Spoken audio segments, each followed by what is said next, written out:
محمد الشناوي رفض يقعد على دكه البدلاء. رفض. هو اللي مش عايز يقعد.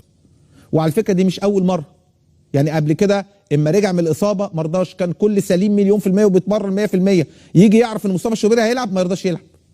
هو ما عادش غير مرتين اعتقد، في نهائي افريقيا وفي ماتش سيراميكا اللي كان النادي الاهلي مريح 7-8 لعيبه في ماتش سيراميكا استعدادا لمباراه النهائي من وجهه نظره الاهم امام النادي الاهلي. فاكرينها؟ تمام؟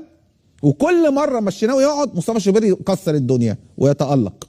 فهنا السؤال برضو اللي يسال، محمد الشناوي زعلان قوي من امام عاشور، ان هو يعني زعلان انه قاعد على الدكه وما بيلعبش، وامام لعيب كبير وبيرضى يقعد على الدكه. ده امام بقى مش زعلان ان هو قاعد على الدكه، هو امام كان زعلان انه ما اتغيرش من الخمسه.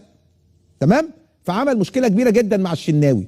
طب النهارده هل يحق لمحمد الشناوي انه يختار الماتشات اللي يقعد فيها على الدكه، وان مصطفى الشوبير لو لعب يبقى حمزه علاء